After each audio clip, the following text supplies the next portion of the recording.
whistle, that was it. I was too hyped because there was just so much going on with the fans yelling at us.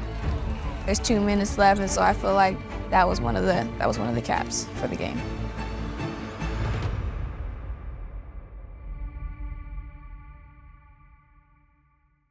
You know, it's everything I expected growing up. I heard all those things that what UConn was, so I went in with those expectations that they were going to be well disciplined, and so it was big. You know, we've played them for a few years, and the history behind playing UConn and like that rivalry there.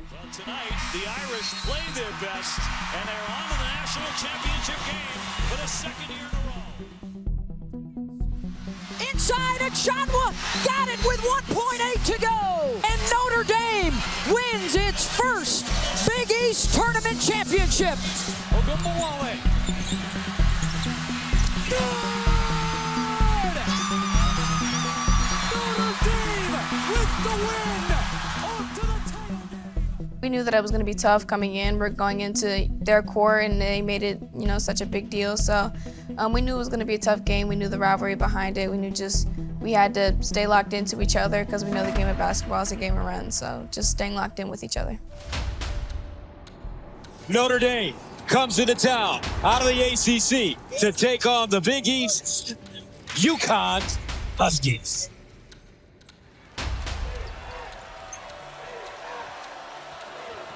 Hidalgo with the teardrop, and that goes down. Just seeing the ball go in is really how I got my momentum, because before my first make, it was a miss. I was like, this might be a rough game. But when I saw the ball go in, it was game over.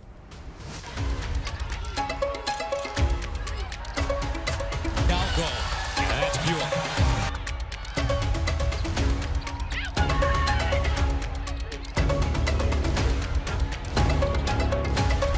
Hidalgo 3, Buell. 6 seconds remaining in the first down. I see the time is running down, but, you know, when our players, they're still running to their spot, and I'm just like, it's only like 3 seconds left. Coach Ivy screaming at me. So I just like, you know, forget the ball screen. She ends up coming to set it, and I was just like, forget it. So I just, you know, made my move. Hidalgo, 2 seconds. She's got to hurry. Straight away, jumper. Ow! And fakes it down at the end of the first half. Got it off. It ended up hitting the backboard, which was nothing but God, but it went in. So I started celebrating, then I looked at the ref, and then I started celebrating again when they said it went in, so. Because there are certain people who are just built for moments at games like this, and Hannah Hidalgo is one of them. Doesn't get what she wants, but makes the play anyway. Creating space is so big. I mean, it's hard to guard, especially with, you know, either quicker defenders or tall defenders. Just creating that separation is important. But when I was doing it, I was just playing. I was just like, I need to get a shot off, and that's really all I was thinking was, you know, let me just do a step back. I'll create enough separation and just put a shot up. Their best quarters are their third quarter. They're going to show something different. They're going to press. They're going to show the zone. They're going to show something different. But your confidence and the way you guys are playing together, locked defensively, is incredible. The game of basketball is a game of runs, so I knew that although we were up, you know, UConn could go on their run just like how we were doing the whole entire game, going back and forth.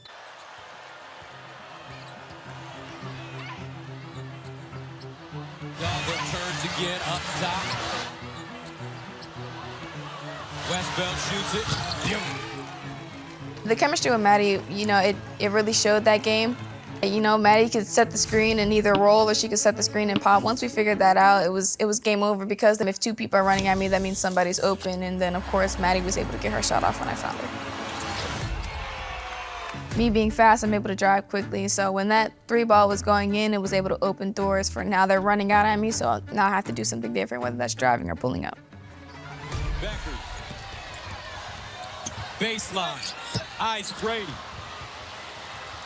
Picked up Hidalgo. So before, when I'm holding the ball, I'm at the other end of the basket. I'm under UConn's basket. I'm holding it because KK was like out of bounds. She had made a hustle play. KK's out of bounds, and Paige is over there with her. So I'm holding the ball and making sure Paige is not going to sneak behind me and steal it. And then once I see Paige is not there, she's worried about KK in the stands. I'm like, okay, cool. KK, she's distracting everyone. She's over there in the UConn bleachers. So then I start driving. I have no clue what I'm going to do, but I know nobody's stopping me. So at that point, I know they were in foul trouble, so I'm like, I can get all the way to the rim. So I was able to fake it to Nat and then, kind of take the layup because now she has to play 2 of us. So, me giving that fake over here, now she has to jump just in case I pass it over, I dish the ball off, or if I go up now, it just makes her think a little more.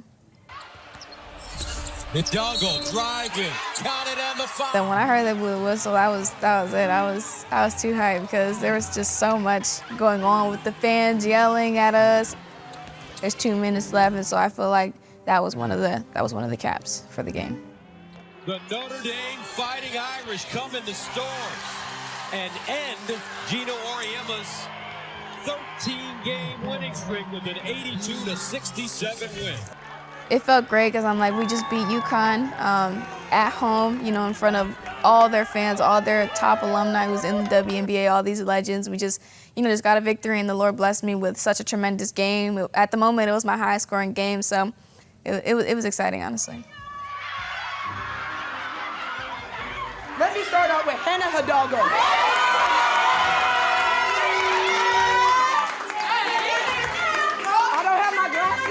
I don't have my glasses, but I think this says 34 points. A double-double, 10 rebounds, 6 assists, and you had an off night. No steals. What's wrong with you? 0 steals.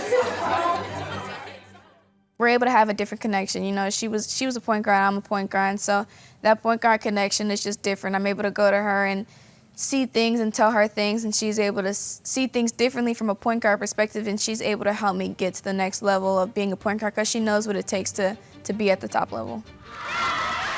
Notre Dame has done it, coming from behind to win the ACC championship. How the game has grown from when I was in the 5th grade, seeing all the people talk about women's basketball and see how much it's grown, it's truly a blessing. And to just be one of the faces of the game right now, it's honestly just a blessing that I could never imagine. I never thought of this stuff when I was growing up. I just wanted to play basketball, and to be in this position now, it's a blessing for sure.